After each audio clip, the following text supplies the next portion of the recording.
Praise the lord అందరికీ. అందరూ బాగున్నారా? ఈ దిన వాక్యాన్ని చదువుకొని దేవుని నామాన్ని మహిమపరుద్దాము.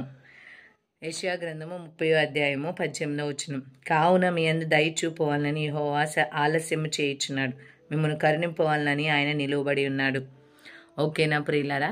దేవుడు ఏమని సెలవిస్తున్నాడంటే దయ చూపాలని యెహోవా ఆలస్యం చేయుచున్నాడు. అవును, ఒక్కొక్కసారి మన జీవితంలో కార్యాలు జరగట్లేదే, ఏంది ఇంకా దేవుడు మనల్ని గురించి మర్చిపోయాడేమో, ఒకవేళ దేవుడికి మనము జ్ఞాపకం లేదేమో, మన కార్యాలన్నీ కూడా ఈ విధంగా ఆలస్యం అవుతున్నాయని చెప్పి మనం బాధపడతా ఉంటాము. అంతేకాకుండా మన జీవితంలో కూడా నిరాశ నిస్పృహల్లో కూడా మనము వెళ్తూ ఉంటాం అన్నమాట. అటువంటి పరిస్థితిలో చెప్తున్న దేవుని యొక్క మాట ఏంటంటే, మీ యందు నేను దయ చూపాలని ఈ విధంగా ఆలస్యం చేస్తున్నాను, మిమ్మల్ని కరుణింపవాలని నేను నిలువబడి ఉన్నానని చెప్తున్నాడు.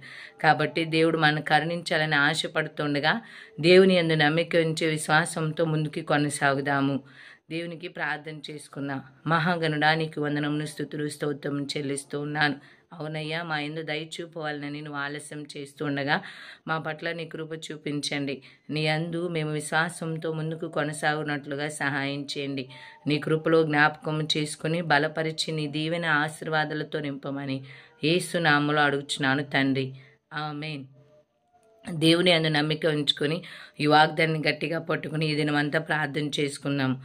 ఎవరైతే పుట్టినరోజు వారందరూ కూడా ఉన్నారో మీ అందరికీ wish you many more happiness of the day. దేవుడు మరి యొక్క సంవత్సరాన్ని మీకు దయాకిరీటంగా ధరింపచేసినందుకు వందనము చెల్లిస్తున్నాను. దేవుడు మిమ్మల్ని అందరినీ దీవించును గాక. ఆమేన్.